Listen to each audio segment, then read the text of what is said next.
Nagsimula yung barbershop namin sa isang upuan lang at sa isang barbero at nag-start kami sa price na 80 pesos to 100 to 120. At dahil sa marketing, nakilala kami sa social media dahil sa gupit namin na maganda at quality. Pero dahil sa sipag at tiyaga at patuloy na pagtangkilik ng mga kliyente, ito ay unti-unting lumaki at ngayon ay kitang-kita.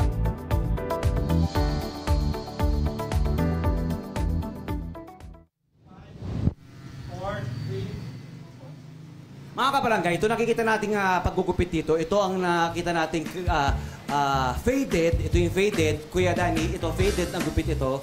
At ito naman ay yung creative. Aba, ibig sabihin, kapag kayo narito sa Barangay Holy Spirit, naku, marami kayong pagpipilian dito sa barbershop na ito, hindi ba? Para talaga naman rurok na sa kagwapuhan at kagandahan. Kasi pwede ba magpagwit ng mga babae rito, no? At kasama natin ngayong umaga ang mga dahilan kung bakit laging gwapo at magaganda ang mga kabarangay ng Holy Spirit, sina Carl Martos at Vince Villa. Good morning, guys. Good morning! Good morning po. Good morning. Ay, good morning din sa mga gentlemen natin. Good morning. Good morning, bebe! Good morning po. Para mo. Morning po.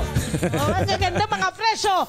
Halatang pinaghandaan nila tong kanilang gagawin ngayong umagang ito. Ang ganda ng storya nitong kanilang business na ito, my friend. Oo.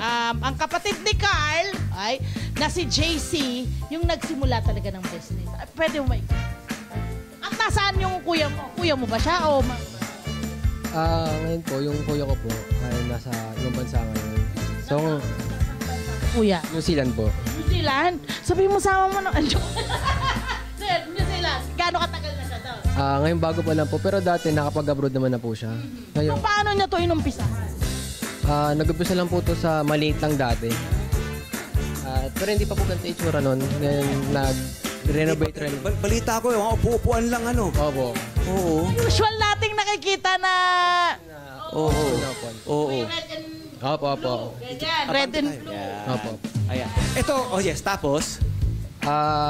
Mga ilang month lang po, na-upgrade po kami dito ng mga equipment namin. Tapos nag-increase na rin kami ng price. Bali, nag-start kami sa 80 pesos na gupit. Then after 2 months, naging 100. Then mga ilang month ulit, 120. Sa next, 150. Tapos 200. Tapos 250. Tapos ngayon po, nag-increase ulit kami ngayong September lang ng 300 to 350. Gusto kong malaman paano ang ginawa nila para, kasi ang hirap ng nagtataas ng presyo, ha? Oo. Diba? Ang hirap magtataas ka ng Sa presyo. panahon ngayon? Diba? Oo. Ano yung inap nyo na service para Masabing may value for your money. Dati po kasi, regular haircut lang po kami. Ngayon, mayroon na kaming sa 350, may hot towel, tapos may, shampoo.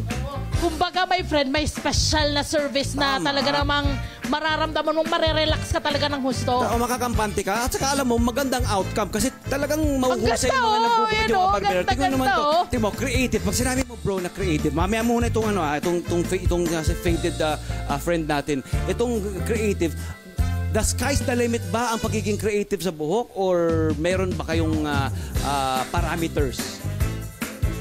Oo. Pagka po kasi creative, syempre, art po. Ngayon, pero depende po kasi sa amin mga barber dito kung anong request ng mga client namin. Una ang customer talaga, yung sa loob nila yung gusto nila. No? Pero mga ganyan po ngayon, syempre yan, art po yan. Ang ganda kasi tingnan mo. Diba mo, meron siyang may fading din na nangyayari. Meron. Din siya. Galing, no? Di ba? Tapos, ito ba, okay ka naman dito, bro? Okay. Depende rin conforme sa tao eh. Di ba? Siyempre, Kung anong gusto niya. Kung talagang mood. creative siyang tao. Okay. Ito naman, Si faded. Vince kasi Vince. ay silang dalawa ng kapatid ni Carl ang nag-start din talaga. Kinuha ka ng DJ. So, paano yung naging usapan? Bali, dati po akong boy, kinuha niya po ako para makasama sa barbershop. Anong nabago? Ano yung nabago sa buhay mo nung nag-start kang sumama kay... Marami po, gumanda yung kita ko. naging maayos yung nakakaano na ako ng ano dyan, ng mga gusto ko sa buhay. Nakakatulong na rin ako. Siya yung nagturo talaga sa Opo, siya po yung talagang nagturo sa akin. tingnan mo, pag may mga ganun, meron talaga tayong mga taong nadadala no, sa Tama. success natin. Tama. Kaya tingnan mo, nagtutuloy-tuloy din ang success Tama. nila. At ang success nilang ito, may kinalaman din ang digital marketing, Totoo social naman. media. Kasi 'di ba, dahil nga creative sila mga tao, 'di ba? Isa silang grupo ng creatives. Aba, akalain yung nakagawa sila ng content para ipakita, 'di ba, mga before and after videos na talaga mang pumatok sa mga kabarangay, 'di ba? Kasi my friend, parang ang nangyayari daw sa kanila, meron daw parang nang mamaliit sa ating mga barbero.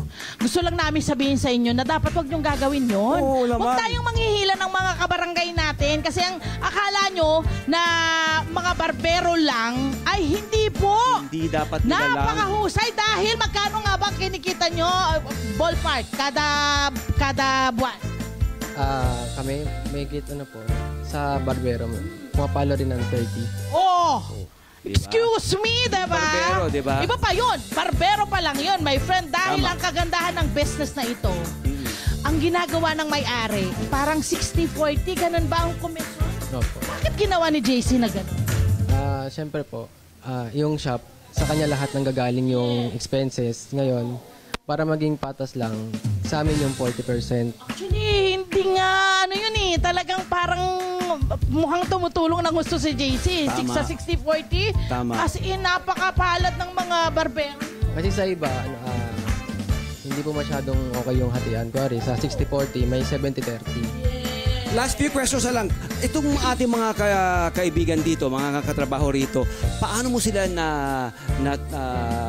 discover? Paano? Kasi it's all about discovering the talent. Talented sila eh. Siyempre po, araw-araw ko po sila nakikita na kung paano nila ginagawa yung mga gupit nila. Oo. Lalo na ngayon, ang daming modern na gupit. Oo. So meaning, self-taught din sila. Tinatry nila sa mga kliyente or paano? Paano ginagawa nilang training? May mga nagpapagawa din. Ngayon, Gagayahin. gagayahin. Ang tanong ko, ang Mahusay. tanong ng mga kababayan natin, Carlo, kung ikaw nagugupit, sino nagugupit sa'yo? Yung utol ko po. Ano pangalan ni Utol? Kenneth Das. Ay, Kenneth! Di ba? Yung mga tanong lagi ng mga Diba? tao, di ba, sa barbero, sino nagugupit po sa'yo? At friend, Oh. ito pa pala, isa pang kuntil-butil na kaalaman para sa kay Vince, sa pamilya ni Vince at sa pamilya ni na Carl.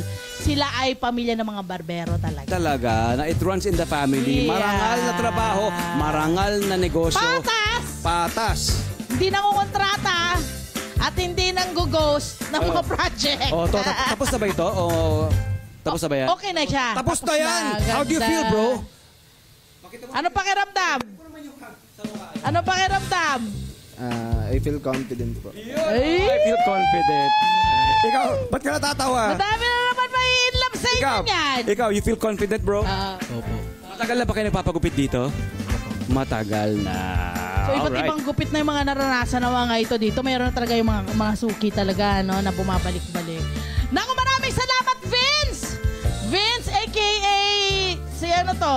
Si Christian Fer. Kawawa ni Chris. Yung spinner natin. Yes, si Chris. syempre! Carl, maraming salamat. At si ating nandun. Anong pangalan ni Thank you po, ate? thank you. Len. Sana Ayan, mas maraming maging salamat. successful kayo. Marami Yes. kayong mapagwapo at mapaganda. Yes. Aba, importante to True, true. Diba sa pagpapaganda overall na And beauty at confidence kasi ang outlook ng ibinibigay mo barangay. dyan. Oo, Confidence, diba? At shoutout diba? sa iyong kapatid na nagtatrabaho Yeah, roon. JC! JC, shoutout sa Mabuhay iyo. ka! Ingat lagi Diba? rin, ha? Huwag kayong mag-alala. Balik-balik din. Oo, Pag balik-balik may din. time. Huwag kang mag-alala. Okay na okay negosyo niyo. Okay. Huwag ka malulungkot dyan. Ay, oo naman. Hello po mga Kanet 25! Si Kuya Tony Pet po ito mula sa Love, Tony Pet and Everything. For more Love, Tony Pet and Everything updates, just click on our subscribe button and follow us on our Net25 social media pages at Net25 TV and at Net25 Entertainment Facebook. Magkita-kita po tayo!